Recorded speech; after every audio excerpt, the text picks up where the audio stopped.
Radio Educación desde la Colonia del Valle en la Ciudad de México. Radio Educación.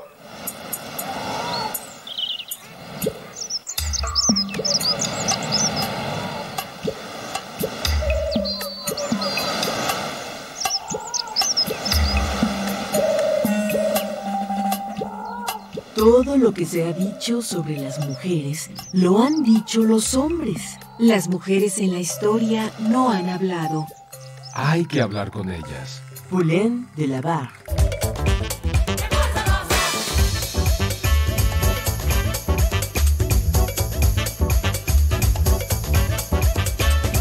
Las mujeres contamos.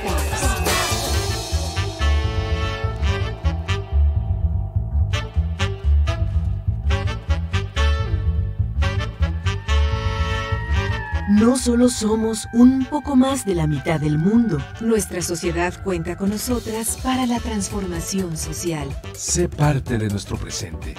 Dialoguemos de la política, de lo público y de lo íntimo. Con perspectiva de género. ¿Qué y cómo contamos las mujeres?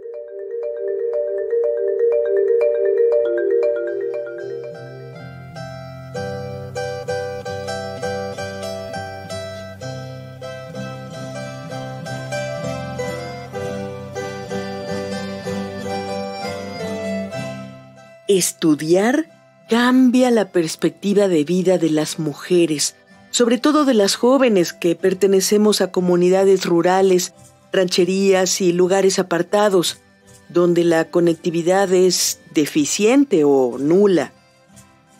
La pandemia complicó las aspiraciones de nuestras hermanas que desean ingresar a la normal chiapaneca de Mactumatzá. La realización del examen de ingreso en línea las coloca en franca desventaja. Y cómo no, muchas carecen de acceso a Internet, mucho menos tienen una computadora en casa. A menos de un mes de la evaluación, decidimos ejercer nuestros derechos y en apoyo a las nuevas aspirantes decidimos protestar.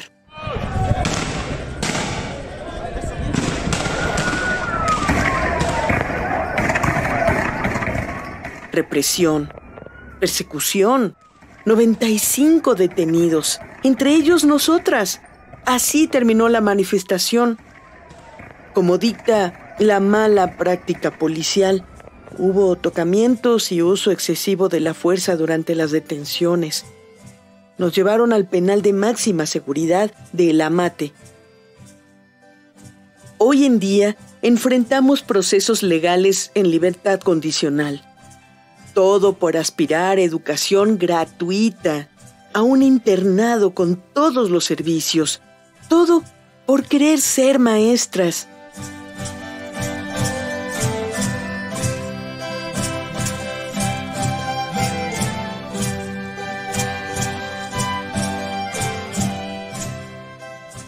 Somos aspirantes y estudiantes de la Normal Rural de Mactumatzá, una escuela que históricamente ha brindado posibilidades de superación para ser mujeres libres a través de la enseñanza.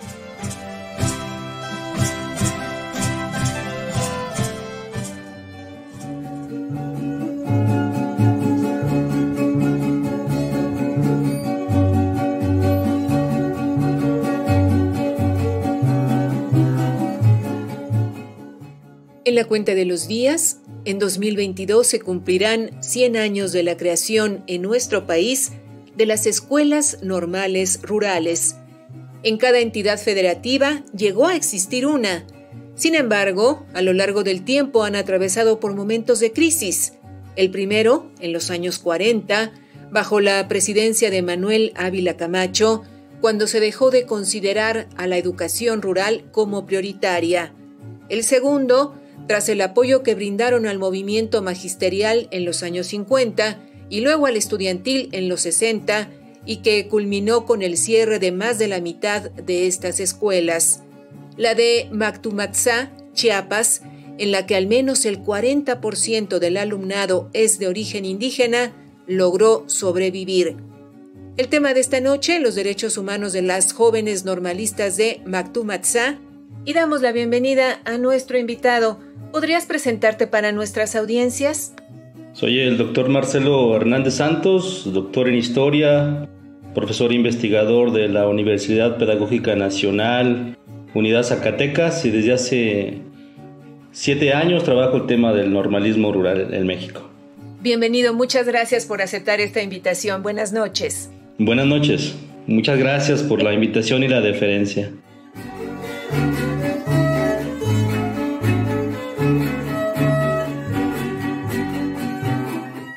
Ante este micrófono, Ana Leticia Vargas, y en época de pandemia, detrás de las pantallas, todo el equipo de Las Mujeres Contamos, encabezado por Guadalupe Sánchez López, le invita a permanecer la próxima hora en sintonía con este programa.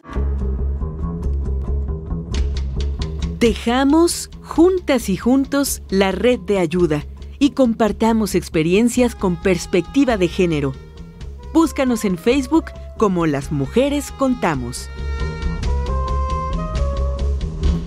En esta emisión grabada, la invitación es a que nos escriba y nos cuente su historia. Las mujeres somos las que atesoramos la palabra, las que guardamos las historias familiar, personal y social, y de nuestro equipo de producción, Edith Díaz y Marlene Reyes, les invitan a contar todas estas historias y a compartirlas con las y los escuchas de este programa.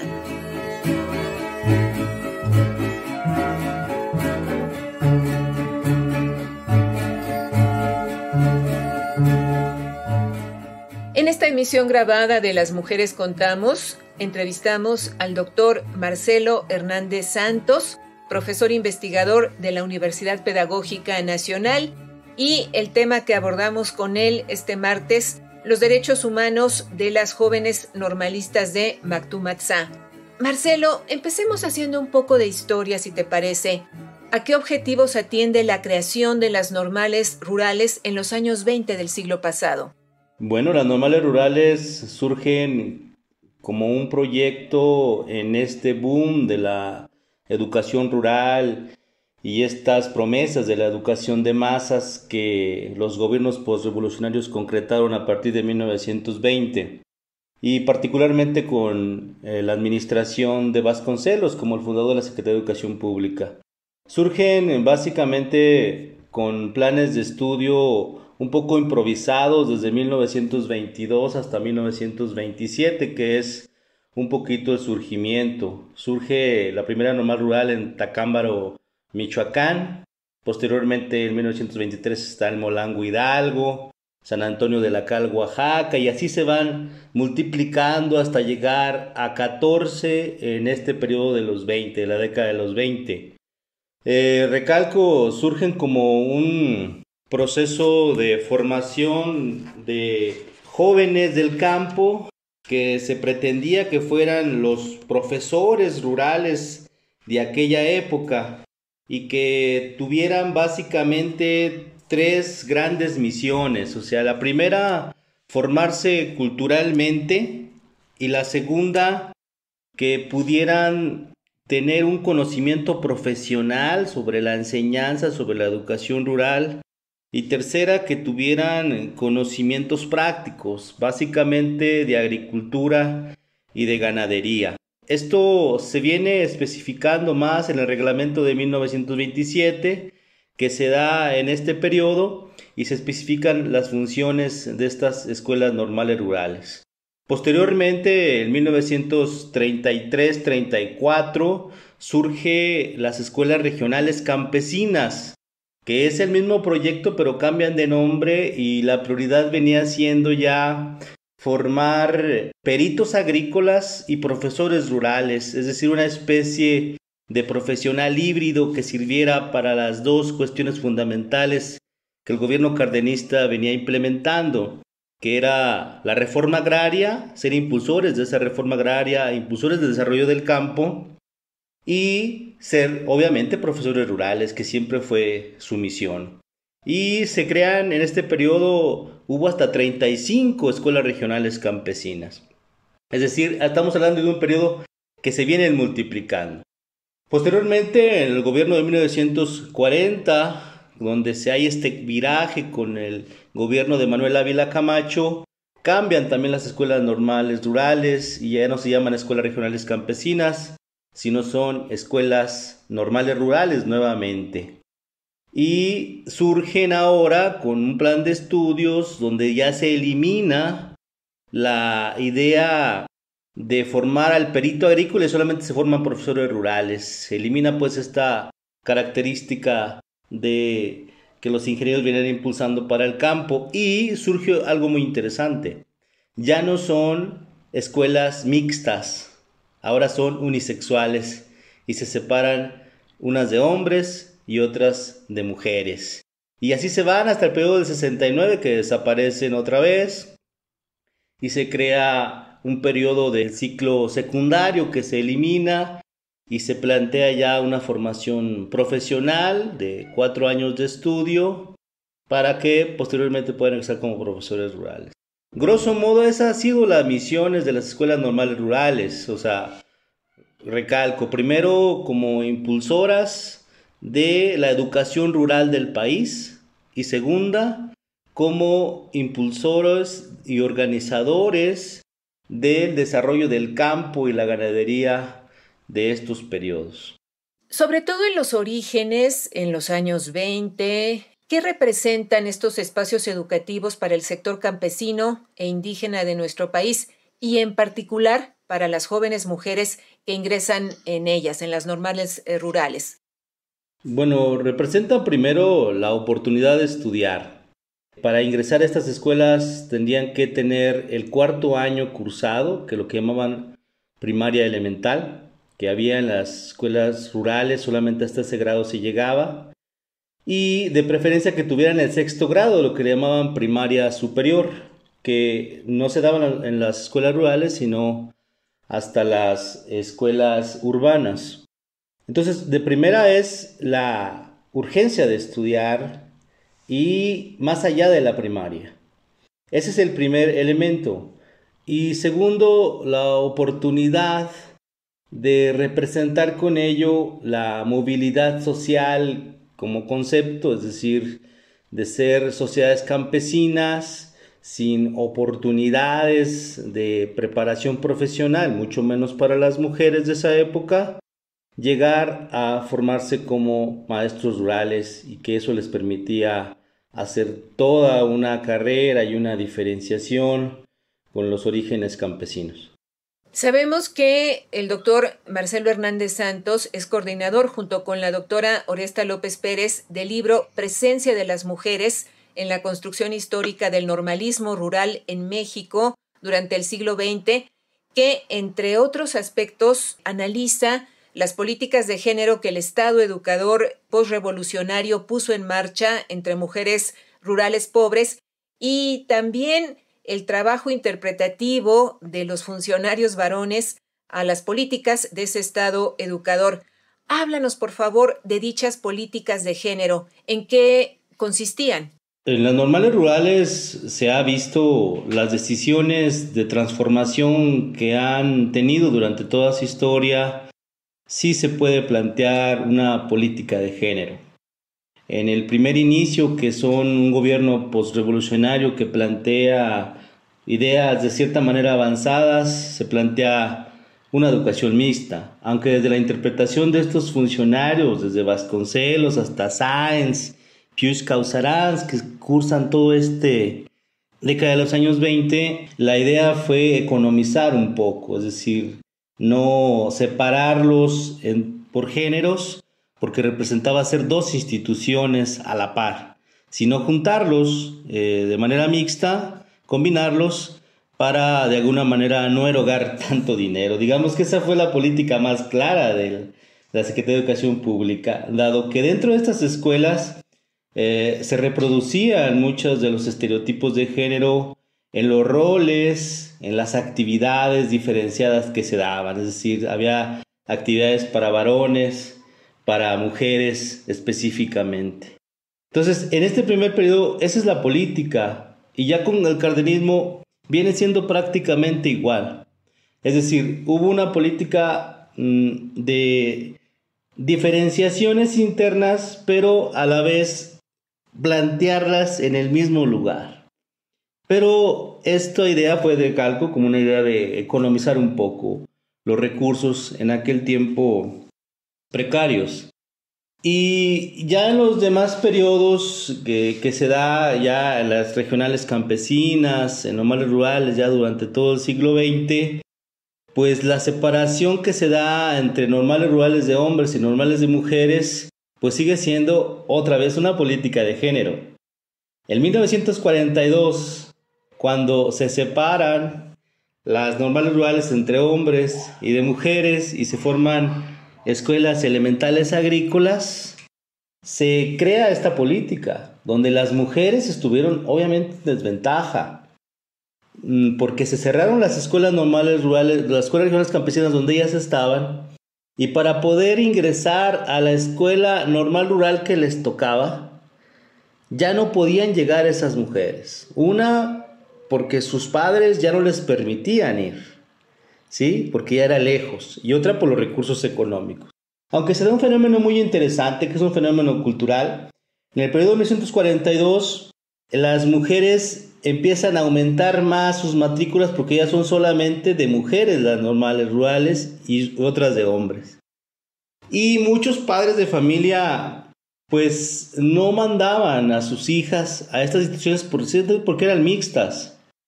Y de alguna manera pues tenían todas estas ideas, estereotipos de que se iban a casar, iban a salir embarazadas, todas estas ideas que dentro de la cultura campesina y no campesina de nuestro país, de esta época del siglo XX, de la primera mitad del siglo XX, se venía reproduciendo en las familias. Entonces sí hay esas políticas, ¿no?, de género dentro de los funcionarios de gobierno, pero dentro del funcionamiento de estas instituciones no hay transformaciones muy claras que nos lleven a un empoderamiento de las mujeres dentro de estas instituciones, sino más bien hay una idea de reafirmar los roles tradicionalmente dados a los hombres y mujeres. En este sentido, nosotras decíamos al inicio de este programa, en la introducción, que en algún momento en la historia de las normales rurales, en cada entidad federativa llegó a existir una. Tú ya nos explicabas los cambios que se fueron dando a lo largo del tiempo y que llevaron, después del movimiento estudiantil del 68, al cierre de al menos la mitad de estas escuelas. Sin embargo, la normal rural de Mactumaxá, Chiapas, logró sobrevivir. ¿Nos puedes ubicar en esta normal, en sus características, en la presencia de estudiantes hombres y mujeres, y hacernos, si es posible, un breve recorrido histórico sobre lo que ha sido esta normal en lo particular?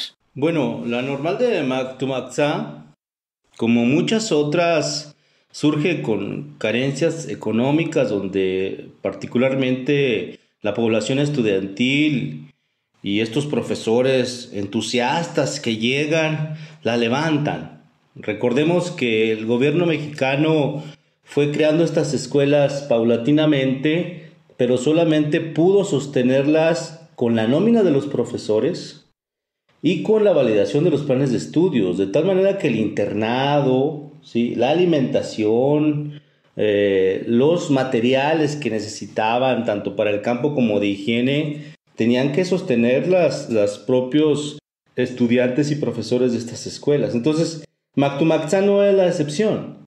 O sea, surge inicialmente en los años 30 en Cerro Hueco, posteriormente se traslada a Mactumaxá, La Chacona también está presente, y hay este recorrido por esta normal, pues surge realmente con precariedades.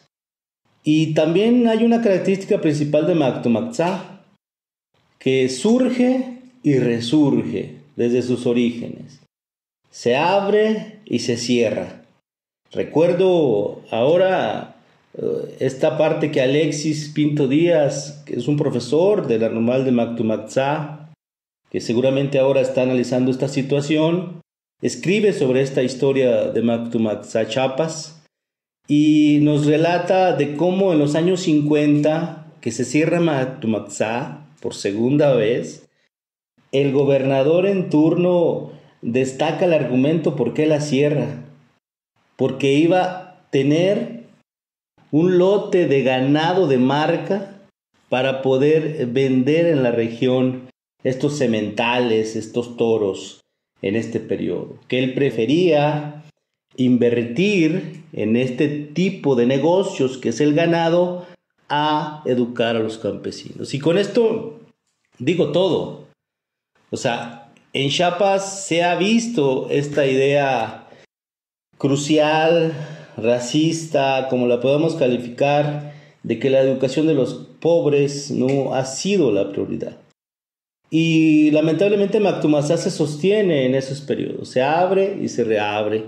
En el 2003 se cierra definitivamente y queda como externo, como estudiantes externos, se sostiene como normal rural por el nombre, por su plantilla de docentes, pero no tiene los funcionamientos de una escuela normal rural con internado, con las becas, con esos servicios. Y hay una lucha constante de 2003 a la fecha por sus reaperturas, por su refuncionalización. De tal manera que en Matumaxá encontramos realmente una síntesis, una expresión real de lo que ha sido la política de los gobiernos locales contra estas escuelas normales rurales. Es decir, se ha preferido presentar o crear proyectos productivos a invertir en educar a los hijos de campesinos. ¿Nos puedes comentar cómo funciona una normal rural y cómo se forman las y los docentes dentro de estos espacios? Además, si hay una diferenciación en el caso de que sean estudiantes mujeres y estudiantes hombres. La formación que se dio en los primeros periodos en estas dos funciones, que es formar profesionalmente para que dieran clases en los lugares rurales, se da de 1922 hasta 1942. En 1942 se unifican los planes de estudios y ya no hay diferenciaciones entre plan de estudio rural y plan de estudios urbano, ¿sí? Entonces, este argumento se dio en la reforma de 1942 y se dijo peyorativamente, o más bien con un eufemismo, que las normales rurales habían sido segregadas y sus estudiantes habían sido formados para el medio rural en demérito de los profesores urbanos, es decir, que se les había negado la posibilidad de los profesores rurales de también ejercer su profesión en el medio urbano, que se condenaba a estos profesores rurales solamente a estar en las escuelas rurales hasta cuarto año de primaria dando clases y no podían ir a las escuelas urbanas, y que ahora con este nuevo plan de estudios podían ir a las escuelas urbanas, como efectivamente sucedió,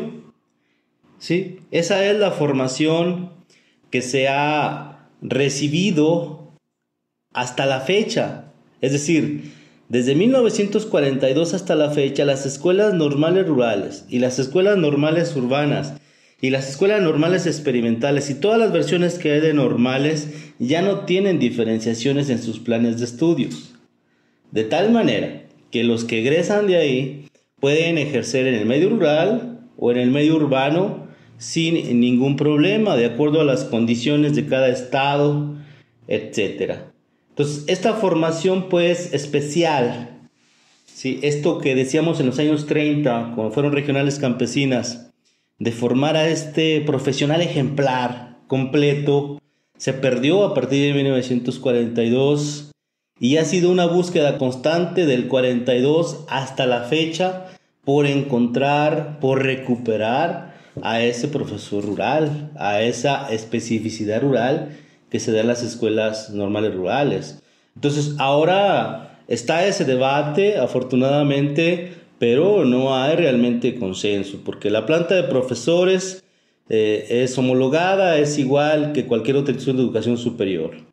Los alumnos ya no solamente vienen del campo, sino que vienen de diferentes medios. Si pasan un examen, que es el Exani 2, si pasan ese examen, entran. Ya no hay esa idea, esa mística, esa recuperación del medio rural o de ser especialmente para el medio rural estas escuelas normales rurales.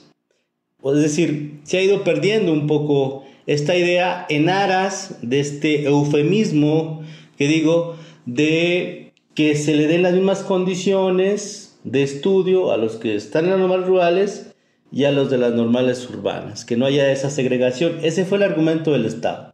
Desde luego, a la larga se fue generando una gran disparidad y estas escuelas normales rurales quedaron un poquito en la inespecificidad. Ahora bien, esto me imagino, Marcelo, que las afecta en particular a ellas. Escasos recursos, poco interés de los estados en su mantenimiento y además esta situación que nos señalas juega en contra de las normales rurales. Sí, ha jugado en contra, porque lo que ha pasado en las escuelas normales rurales es que lo único que se ha sostenido en estas escuelas es su organización. La organización de la Federación de Estudiantes Campesinos Socialistas de México, que es la FEXM, que desde 1935 viene funcionando. Y es lo único que se ha sostenido prácticamente en estas instituciones, donde los estudiantes luchan por reivindicaciones económicas, para mejoras de su escuela, para mejoras en infraestructura, para mejorar sus becas, que son luchas históricas desde 1935 hasta la fecha, por el ingreso a esas instituciones, por plazas posteriormente, ahora que ya no son automáticas desde esta reforma educativa neoliberal del 2013. Es decir, esto ha afectado pues a estas instituciones en ese sentido, de tal manera que lo que nosotros conocemos son estas luchas que se han sostenido precisamente por estas reivindicaciones. Entonces, estas instituciones tienen presupuesto, puede parecer alto el presupuesto de las normales rurales en comparación con otras normales, dado que las normales rurales tienen un presupuesto para alimentación. Entonces, sube un poco ahí los presupuestos para estas escuelas, dado esa tensión. Pero también los estudiantes han documentado mucho sobre la corrupción que invade también estas instituciones por la administración opaca de esos recursos y que no siempre hay buena alimentación, que no siempre llegan las becas. Es decir, sí ha afectado pues esta indeterminación de estas instituciones, además que los profesores y ya asumen, digamos, poco compromiso por estar tiempo completo, es decir, mañana, tarde y parte de la noche cuidando a los estudiantes en el internado. Es decir, estas cosas ya se cambiaron desde los años 70 y ya no funcionan como tal. De tal manera que los estudiantes están prácticamente ahí en autogobierno y eso, pues no digo que ha demeritado, sino que digamos que no hay una conjunción, no hay un proyecto integral que digamos que estas instituciones puedan proyectarse de mejor manera. Entonces ha afectado la imagen mucho porque lo que se ve en los medios es estos estudiantes. El caso más paradigmático o más fuerte es el de Ayotzinapa Guerrero, con nuestros desaparecidos, con nuestros 43, que sale a la escena nacional e internacional y nos dice qué se hace en esas normales rurales. Y lo que muestra son a estudiantes en lucha, estudiantes en la lucha permanente, pero no se ha hablado de la otra cara de la moneda, del proyecto pedagógico, recalco, que ya ha perdido en el 42, y de las condiciones de vida que se dan en estas instituciones y del escaso entendimiento de las autoridades por dar a estas instituciones lo que en su origen fue, es decir, una formación realmente integral que se venía dando. Entonces, sí hay una afectación por esa indeterminación y recalco, lo único que se ha visto en la escena pública son este tipo de movilizaciones fuertes, ¿no? En este sentido, podríamos decir que han sido instituciones que finalmente se han dejado a la deriva con la idea de que tarde o temprano desaparezcan, Marcelo. Bueno, si revisamos la historia de las normales rurales, es una historia de desaparición literalmente, o sea, desaparición de las instituciones y desaparición de los estudiantes, ¿ya? Recordemos lo de Ayotzinapa, ¿sí? Ese es su, digamos, su origen y desarrollo. la desaparición y en muchos casos, en el mejor de los casos, la refuncionalización. O sea, muchas instituciones que se crearon en los años 20 y 30 ya no se sostuvieron, pero sus edificios se usaron para formar escuelas técnicas de agricultura, secundarias, cebetas, se refuncionalizaron, pero muchas de ellas también desaparecieron, la mayoría. Entonces, digamos que sí hay esa política de exterminio, pero sobre todo por los argumentos políticos, más fuertes después del 68, ¿no? Donde se da esta cancelación de 14 escuelas normales rurales y se convierten en escuelas técnicas agropecuarias, se da esta refuncionalización. Entonces sí hay esa intención de desaparecerlas. Hasta la fecha se sostienen 16 escuelas normales rurales. Ya no han desaparecido esas desde 1969. Son las que se han sostenido. Pero cuando hay movilizaciones de estudiantes y esto se sale de control, como ha pasado ahora en Mactamatza y otras movilizaciones, el argumento del gobierno siempre es cerrarlas. Pero por otro lado, esta política es un poco ambigua, porque las escuelas normales rurales, recalco, como las demás normales del país, pertenecen al mismo sistema, al sistema de normales, y son ahora, pertenecen a las instituciones de educación superior. Entonces, digamos que ya hay toda una legalidad, una política que cobija estas instituciones ya, de tal manera que la idea de la desaparición aparece solamente como argumentos políticos. Pero sí que podría desaparecer. Lo que puede desaparecer es el ejercicio que hicieron con el Meche Hidalgo y el ejercicio que se hizo en Mactamatza, Chiapas en 2003. ¿Cuál es el ejercicio? Se sostienen los presupuestos de esas instituciones que ya tienen especificado, que está legalmente asignado cada año, se sostienen esos presupuestos, pero se distribuyen de manera distinta y particularmente afectan a los estudiantes en sus becas y en lo que es la alimentación y el hospedaje que se les viene dando a estos estudiantes campesinos, indígenas, que están en estas instituciones. Eso sí creo que es un camino que sí se ha explorado. Es decir, no desaparecer las instituciones como normales rurales, pero sí refuncionalizarlas al interior para ir quitando poco a poco estos servicios que se vienen dando los estudiantes históricamente. Eso sí lo han venido ensayando y eso sí lo vienen haciendo. Pero recalco, en términos de presupuestos es muy difícil que se los puedan quitar, pero sí lo pueden redistribuir de otra manera. Y creo que ahí ese escenario pues también es delicado, ¿no? En este sentido, doctor Marcelo Hernández Santos, hablando de esta refuncionalización a pesar de ella, hay grupos de jóvenes, mujeres y hombres que todavía pugnan por entrar a estas normales rurales. ¿Por qué? Bueno, esa pregunta en alguna de las pláticas que yo he dado en las normales rurales, cuando me han invitado, han dicho que ahora estos profesores que ingresan a estas escuelas es por convicción, así quiero retomar esa palabra, porque a partir del 2013 ya no hay plazas automáticas. Antes, en los años 90 y todavía hasta el inicio del siglo XXI, los profesores de estas instituciones salían con plazas automáticas y ya no tenían que ir a la Secretaría a buscar trabajo, sino que ya salían con el empleo a los lugares apartados obviamente e iban automáticamente con su trabajo. Era un atractivo fundamental que se rompe con esta reforma 2013, donde se plantean estos exámenes de oposición, donde ya no importa de qué normal vengas o incluso si no es normal, concursas por la plaza y si pasas el examen pues ya la tienes. Muchas personas que ahora ingresan a estas instituciones lo hacen, digamos, por una convicción por ser profesores. Ya no me atrevo a decir que profesores rurales, pero profesores en general. La docencia de primaria, que es muy bonita, yo fui profesor de primaria durante muchos años, que es muy bonita esta profesión. Entonces me quedo con esa idea de que hay una convicción propia por ser profesores de primaria y que por eso quieren estar en estas instituciones. Y ya adentro pues se van alimentando de todos estos discursos, de toda esta historia que recuperamos, que es una historia muy bonita, muy rica, muy creativa, que se da en los años 30 y 20 de estas instituciones, y los alumnos se alimentan de esas ideas.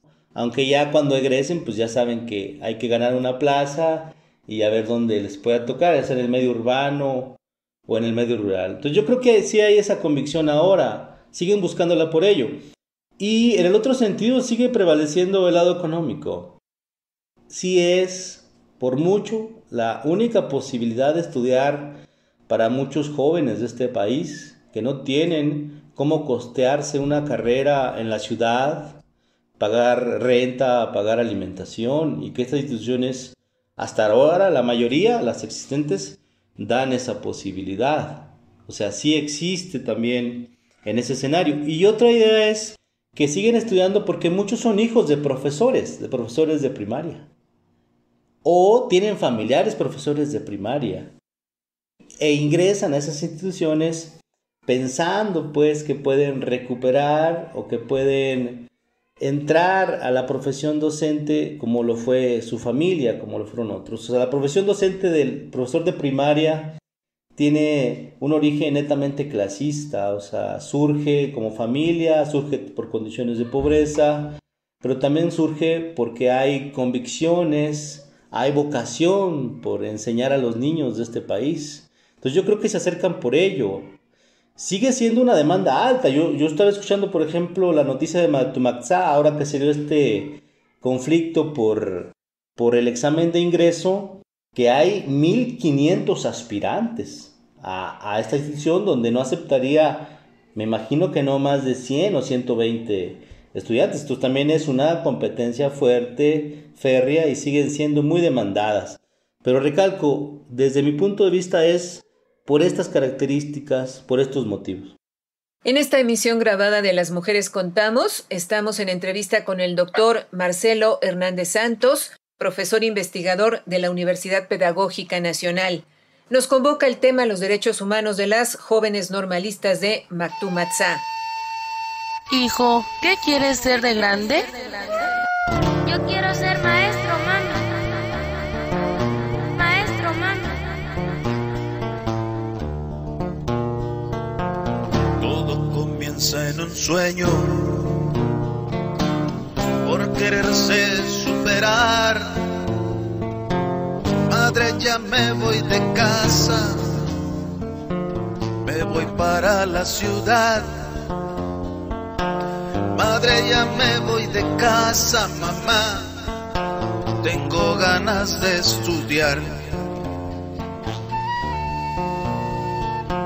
Eso de ser un maestro, de niño yo lo soñé,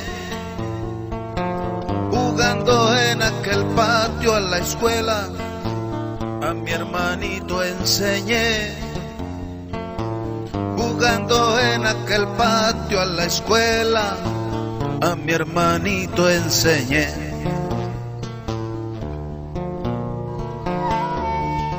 Y saludamos a nuestra compañera Eliud Hernández. ¿Qué tal, Eliud? Buenas noches, te escuchamos. ¿Qué tal, Ana Leticia? Muy buenas noches. Saludo con mucho gusto a ti y a quienes escuchan Las Mujeres Contamos. Las jóvenes estudiantes normalistas viven muchas formas de violencia, discriminación y maltrato, por su origen indígena, por su situación socioeconómica, por razones de género, por ser madres adolescentes o solteras, e incluso por estar en un internado donde en muchas ocasiones se les exige participar en protestas estudiantiles. El 18 de mayo de 2021, las integrantes de un nutrido grupo de estudiantes normalistas de Mactumaxá fueron detenidas y llevadas a la Fiscalía del Estado de Chiapas, donde fueron violentadas por elementos policíacos. Hubo tocamientos, violencia psicológica, golpes, insultos y amenazas de violación. Esta noche Las Mujeres Contamos, a través de un fragmento del video retomado de las redes sociales de la Normal Rural de Mactumaxá, donde las estudiantes denuncian de manera anónima lo ocurrido en aquella fecha. Vamos a escuchar. En un momento entran los policías a bajarnos del autobús diciéndonos de groserías y golpeándonos detrás de la cabeza. Al momento de llegar a la fiscalía, también nos obligaron a desnudarnos. Nos obligaron a quitarnos la ropa. De igual manera nos empezaron a insultar. Porque por boca de los mismos policías decían que si querían nos iban a violar. Una de los policías me llevó a un cuarto que estaba al lado de las celdas donde nos iban a meter y me dijo que me tenía que quitar la ropa. Sin embargo, pues yo no quería acceder porque ese cuarto ni siquiera tenía una puerta y habían policías ahí afuera que pues estaban viendo todo, entonces era muy incómodo para mí en esa parte. Sin embargo, pues la policía igual me gritó e insistía que lo tenía que hacer, que era un protocolo que tenía que seguir.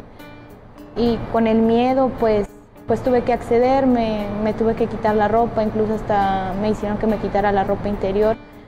Y a la policía pues ni siquiera le importó que pues ahí estuvieran los policías viéndonos cómo nosotros nos desvestíamos. Igual fue algo que me marcó mucho como persona en ese momento.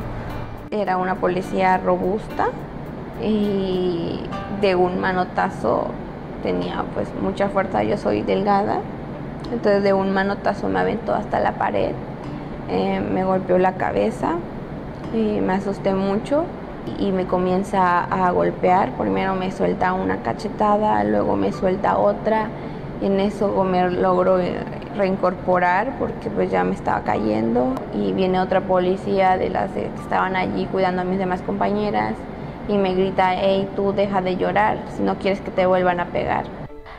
Nos acosaban con sus miradas. Fue una noche donde nos sacaron con mentiras de la fiscalía, trasladadas a la mate en carros particulares. En ese momento yo sentí miedo, temor a que me hicieran algo. Desde ahí fue que nos dimos cuenta que algo estaba mal porque comenzaron a sacarnos por una puerta trasera. Habían muchos policías también cuidando el lugar y atravesaron 2 carros para que no se dieran cuenta. Los carros en los que nos llevaron no eran de la policía, eran particulares y la calle por la que nos sacaron no estaba muy transitada, estaba muy a oscuras. Ya tenía en mente que esa noche iba a ser mi última noche, que ya no iba a poder despedirme de mi mamá, que ya no iba a poder despedirme de mi papá.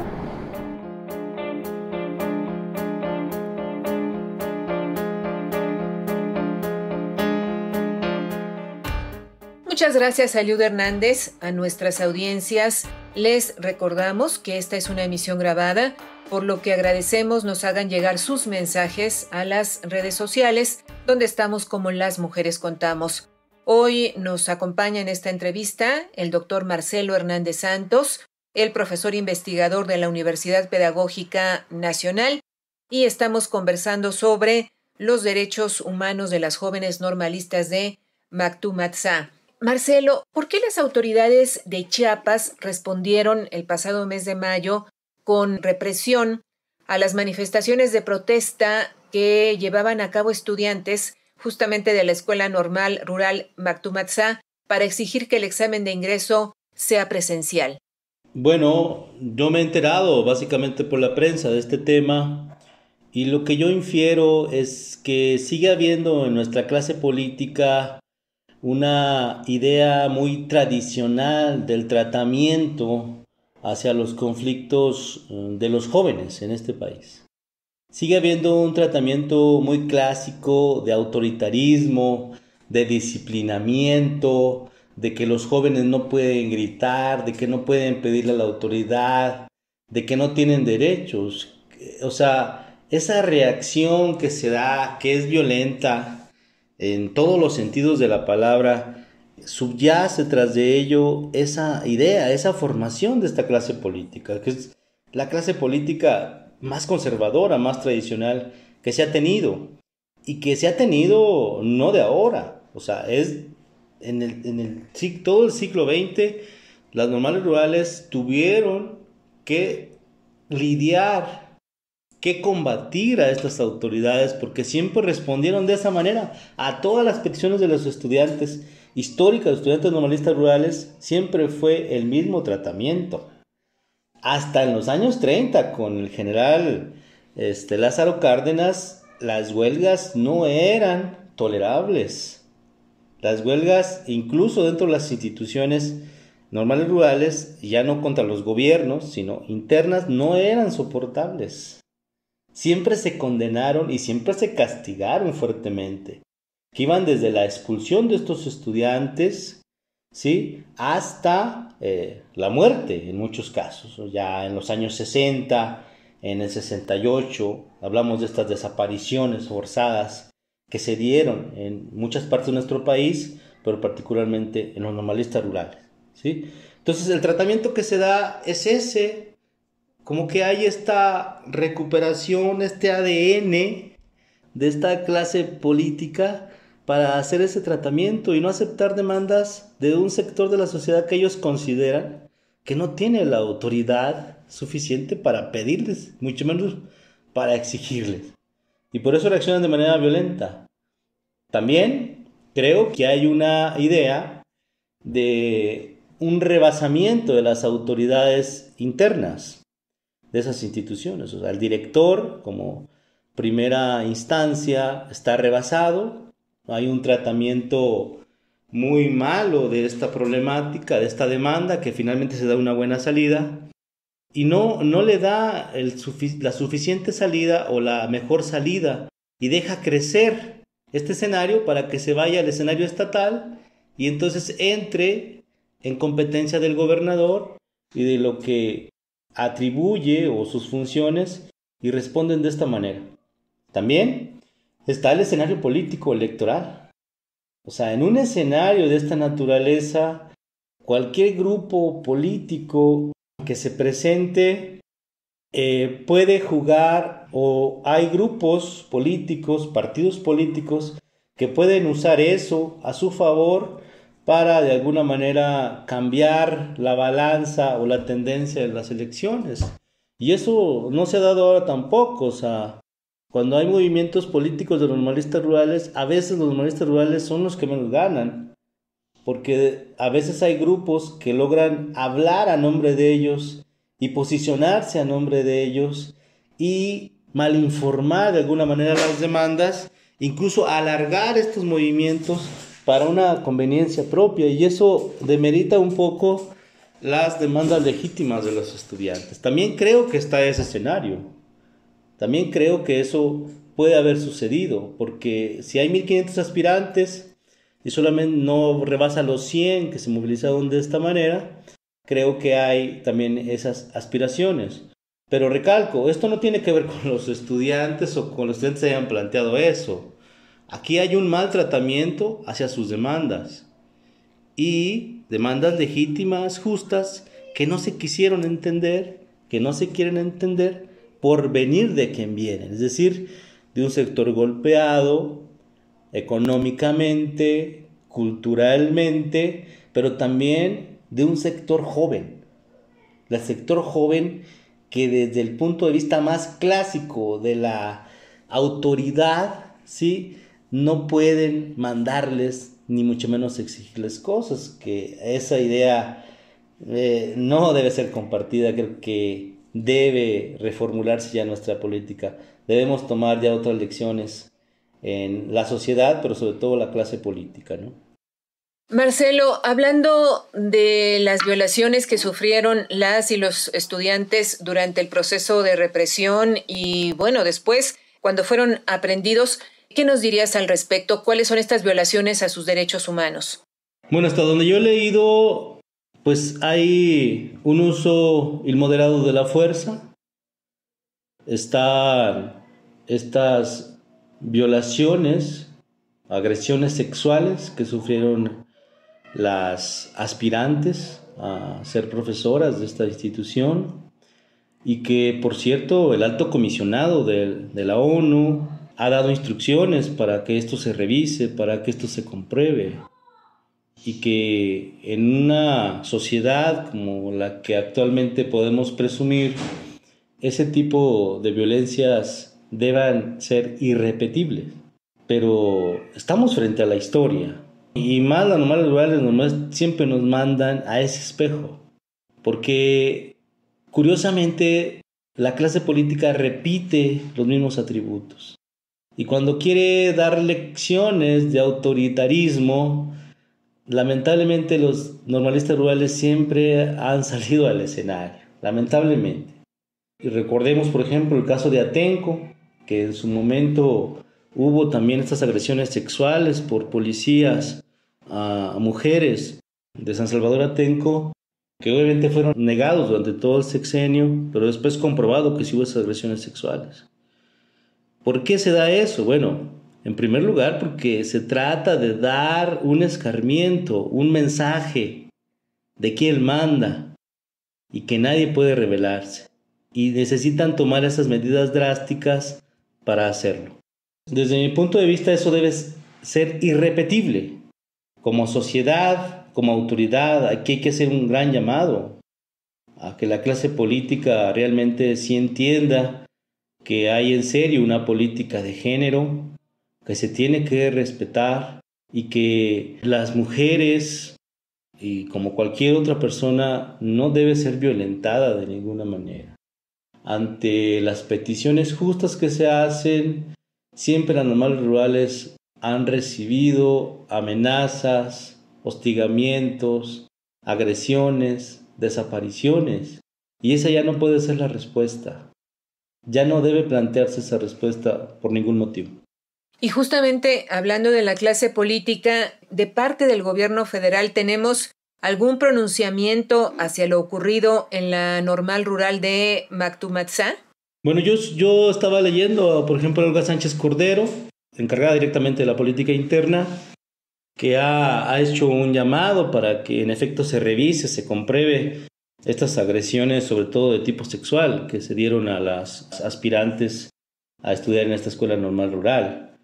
Creo yo que hay también otro tratamiento, porque durante todo el siglo XX y parte del XXI las normales rurales fueron atacadas sistemática y coordinadamente. Es decir, desde el gobierno estatal se administraban los conflictos y después el gobierno federal apoyaba las salidas que se daban a esos conflictos, generalmente violentas. Ahora veo que hay una instrucción diferente, se plantea esta revisión y que no quede obviamente impune. Y también creo que hubo una salida política correcta.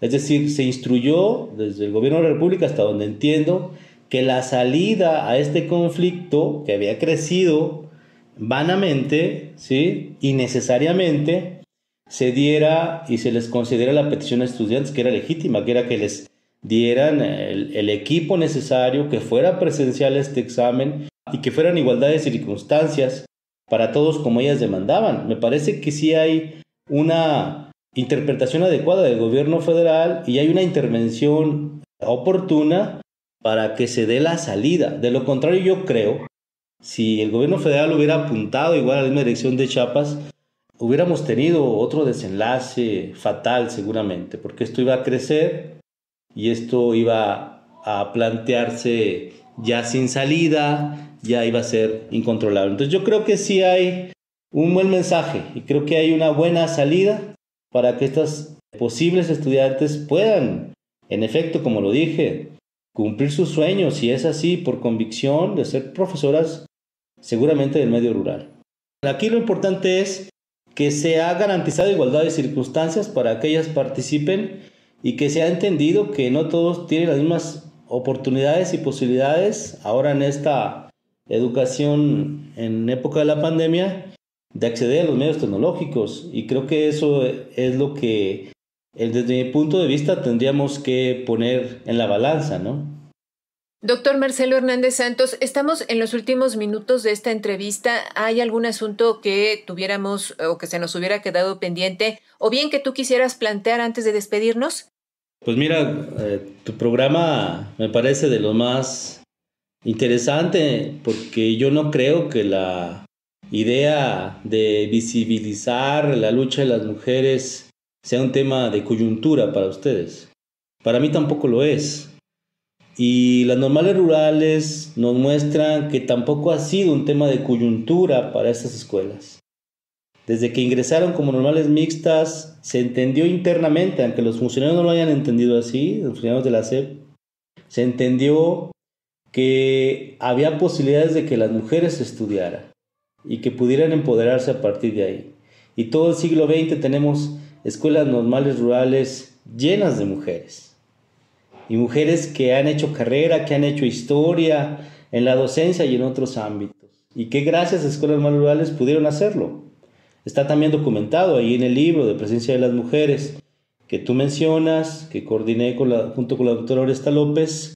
Pues visibilizamos esas historias de qué ha pasado después de ser normalistas rurales. Y que creo esta política se ha sostenido y ha ido progresivamente mejorando, porque ahora hablamos, por ejemplo, en los años 30 había solamente 25% de mujeres, no se podía entrar más, ni tampoco querían porque eran mixtas. Y paulatinamente fueron conquistando. Ahora ya en los exámenes, en estas escuelas normales mixtas que hay en el país, porque todavía sigue habiendo normales rurales de mujeres, que esas no se han hecho mixtas, pero normales de hombres sí se han hecho mixtas. Y en esta combinación ya prevalece incluso mayoría de mujeres. Ya la mayoría de la matrícula son mujeres. Y que esto ha jugado, yo digo, positivamente para las normales rurales, porque inicialmente no era permitido que ingresaran a estas instituciones. Se limitó su matrícula y ahora estamos hablando de una tendencia básicamente a la feminización de las normales rurales. Habrá que ver qué sucede posteriormente con esta feminización. Quizás habría que poner también políticas de género, pero sí creo que ha sido una conquista progresiva. Y qué bueno que las normales rurales hoy sean también esa muestra de que hay empoderamiento de las mujeres ahí mismo. Pues si me lo permites, invitar a nuestras audiencias a conocer este material que mencionábamos al inicio de la entrevista, Presencia de las mujeres en la construcción histórica del normalismo rural en México durante el siglo XX, un trabajo coordinado por el doctor Marcelo Hernández Santos y la doctora Oresta López Pérez. ¿Hay alguna otra bibliografía que pudieras recomendarnos para el tema que hoy hemos abordado? Tengo otro texto, se llama Tiempos de Reforma, estudiantes, profesores y autoridades frente a las reformas educativas, que es un texto que está en internet, donde abordo todas las reformas educativas que ha habido en las normales rurales. Hay otros colegas que han estudiado normal rural, Sergio Tisbriano, que ha estudiado desde la FEX, Mónica Naimis, que también ha estudiado la FEX, Haller Arnulfo, que ha estudiado desde la biografía con el profesor José Santos Valdés, Alicia Civera, que es la pionera también de estos estudios de las escuelas normales rurales. Hay ya afortunadamente muchos estudios que nos pueden llevar a qué ha pasado y qué está pasando en estas instituciones educativas. Afortunadamente ahorita el internet nos permite acceder a esos textos. ¿Podemos seguir de alguna manera el trabajo, las iniciativas del doctor Marcelo Hernández Santos? Me pueden seguir en academia.edu, también tengo Twitter, también pueden seguirme ahí, es Marcelo, con doble L, Marcelo HS 1910, @Twitter, y ahí también pueden seguir. Y soy parte de la Sociedad Mexicana de Historia de la Educación y también ahí hay trabajos que pueden seguir publicándose. Correcto, pues agradecemos a nuestro invitado, el doctor Marcelo Hernández Santos, profesor e investigador de la Universidad Pedagógica Nacional, su participación en Las Mujeres Contamos y nos despedimos. Muy buenas noches. Muy buenas noches, gracias. Las Mujeres Contamos, un programa hecho por mujeres y hombres en equidad. Participamos en este programa el equipo de Las Mujeres Contamos, Eliud Hernández, Edith Díaz, Guillermo Lagarda, Gabriela Sosa Martínez, Marlene Reyes y Ana Leticia Vargas, en una producción de Guadalupe Sánchez López. Muchas gracias por su atención y hasta la semana entrante.